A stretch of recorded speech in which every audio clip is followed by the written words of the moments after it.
So they keep sharing in the check either for finance. We set the price, and when we set the price, then we deal with the folks. And that has been one of the reasons why the industry is suffering. That's it. Going forward, one of the things we will do is that under the new arrangement that is being structured, Cost Jarrett is one of those who are working on it along with us and a few people. The price that is set will be directly linked to the markets, the world markets. So we'll be looking to, for example, the Singapore Commodity Index, for example. We will be looking to see what Cote d'Ivoire receives for its rubber and several of the other major rubber players. What invariably is shared between the cluster developer, the factory, the farmers, and the other downstream and value linkages, components of it, will all be a function of that price. It will be modeled on the basis of what works currently in Cote d'Ivoire. Let me explain a little bit about the Cote d'Ivoire model. So the rubber farmer in Cote d'Ivoire does not worry about how he's going to get rice to feed his folks on his farm. He doesn't worry about what salaries he's going to pay his people, because he is part of a larger organization, or we call it here cooperatives, right? He's part of that larger organization that agrees the formula in terms of the price sharing mechanism. That's what he does. So he knows that although the price for one ton of red smoke sheet is probably the last time I looked was something like around $1,564 for 1 ton. Yeah. He knows that in this 1 ton, the developer that gives this final product has about 42%. Yeah. That 42% is intended to cover his fuel costs and his factory costs. The 58% is shared between the farmers, whoever does the transportation component, all of them benefit from the 58%. But that's the way to do it.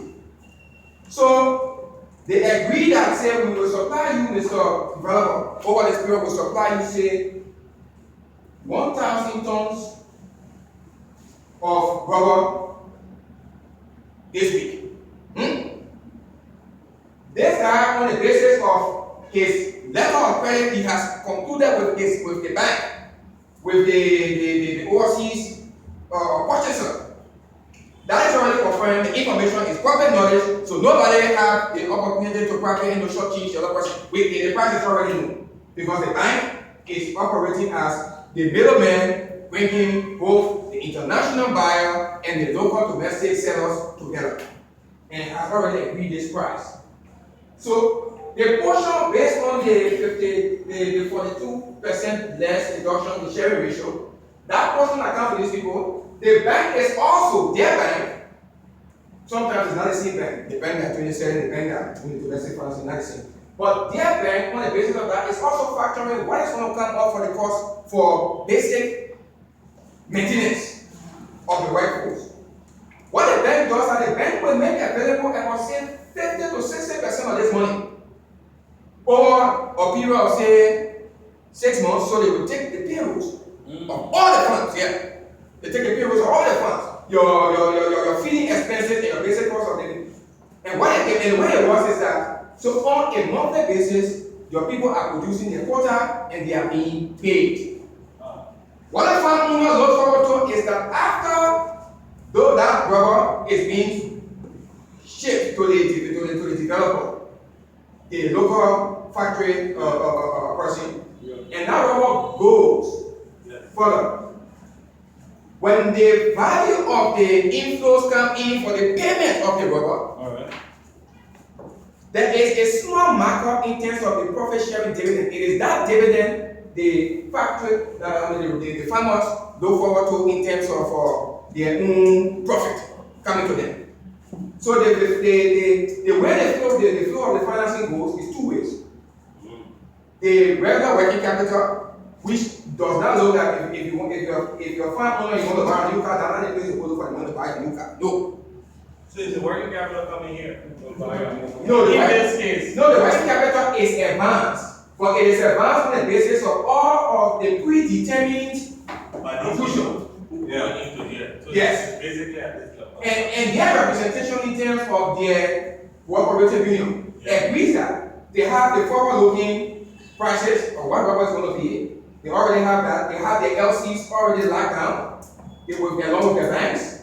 And they agree, on the basis of that price agree, the bank then advances a portion of that money to them in the context of whether overdrive or whatever short-term financing it does use. So I can't even, let me drop the point more. I know a little bit, you won't hear. So let's say I own 100 acres of rubber farm, right? And I produce a certain amount of rubber, right? Because my cost of production in Liberia right now is far more than what I'm selling for, I don't realize the advantage of how this works. Yes. In Cote d'Ivoire, your cost of production must be less than what you are getting in terms of the ultimate market that comes to everybody. Yes. So that cost of production is set on the basis of what the price is, so that at the end of the day, the banks are paid, your people are paid. So yes, this year, for example, you say a farmer will make, say, $100 as his salary. But it's very probable that he will $50 the next year. Because it is a floating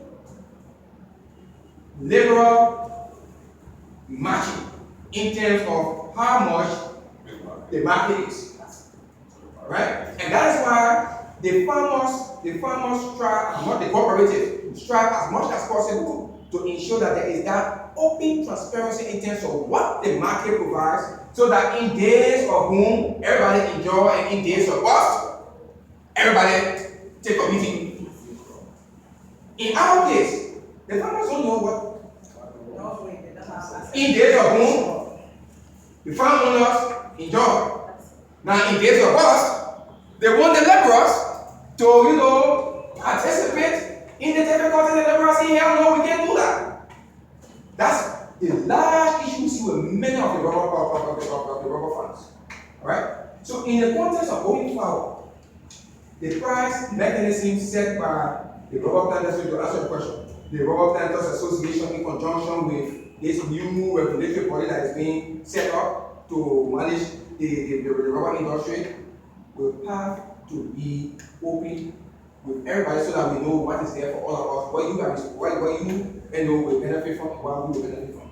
That way, then it reduces the potential for strikes, it reduces the potential for having all of the other issues that come along with facilitating the rubber industry. And we think it's a practical way to go. So I know that if I have 200 workers on my farm, I know that those 200 workers on my farm, they need 200 bags of rice a month. Besides the 200 bags of rice a month, I know that, okay, the base payment for each person will be, say, maybe $150 or whatever it is. I know that maybe there's another 10 or 15% markup for clinic supplies, and other costs. I factor all that in, I go to the bank, I get my financing for the 1 year of what I call that cost, and as we are producing and the rubber is being sold as our remittance system in, it covers all that cost that the bank has initially financed, and the difference is now my profit. And the interesting thing about those farmers is that they're not very sophisticated people in Cote d'Ivoire. No, they're not. But they just use simple, typical, common sense accounting. That's what they do. When we saw, some of the people, how can these people be getting their thing right? And we, the quote unquote intelligent, well-schooled people, we getting it wrong. But the reason they are getting it right is because there's a lot of good faith that goes into that vision. We ask the people, say, how do people deal with issue of terrorism? Well, because again, just like Yoko said, if you are caught for theft or robbery, they don't need a recognition to deal with you. what they will do to you, you will not try again. You know? It's all integrated and linked in the system. So they don't have to worry and deal with issue of them. Part of it is a cultural dimension too. You know, the way their lifestyle and culture. All right, also has a role to play in that process. And one Robert Farmer told us something that was very interesting. He said the first thing is that when you come to my village, no one steals my goats. So if you cannot steal my goat, you cannot steal my goat. Now when you travel all through the Denver Valley, you see all the cattle and livestock roaming. I don't think people go and steal people's goats. So if they get steal people's goats, why can't we replicate the same thing in terms of on a much more structured approach in terms of the rural sector? Do we need an executive order to deal with the menace of the private? Right. So, yes, part of it is cultural. Part of it is the new regulatory group that we are trying to set up will, we are hoping with your support and every other stakeholder support, we have a small role in terms of structuring this thing. And that's where, on the banking side, where we come in. We've seen a good example that we can kind of benchmark and pattern ours by. And it starts from that back in the hand type of reconciliation. How much are we going to get out there? If the price for farmers ultimately going to be what farmers will pay them, we might as well forget this entirety. And that is why there is a lot of emphasis on developing these business cluster development. Because that's where the real opportunity is. And once we start from there, then we can start to determine, oh, there's $1,564. How much is there? We're going to do an evaluation engagement process. So that, for example, for one of the large companies, we know that their factory facilities is largely manual and inefficient. And so we are kind of subset, the farmers are probably the subset that's your inefficiency. Yes. We can't have that. We have to try as much as possible to ensure that the money goes where the money ought to be going. One of the reasons the price is kept artificially low here, again, is because of the same situation. We pay for inefficiency? Yeah, we pay for inefficiency. Yes. So we have taken all that inefficiency for leakages to be kind of tightened, and then you, the farmers, will start to see the real benefit.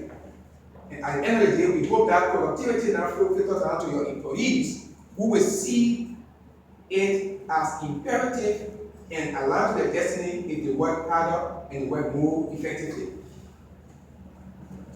So there's several things, but I want to highlight that point so that we get the picture driven much more clearly. That price, Senator, starts from what is business cluster to international market. And nobody will tell you, I received 1,200, we received 1,500, but we open and public knowledge. And that's why the banks are there to ensure that that there is full disclosure and there is clear transparency around this matter.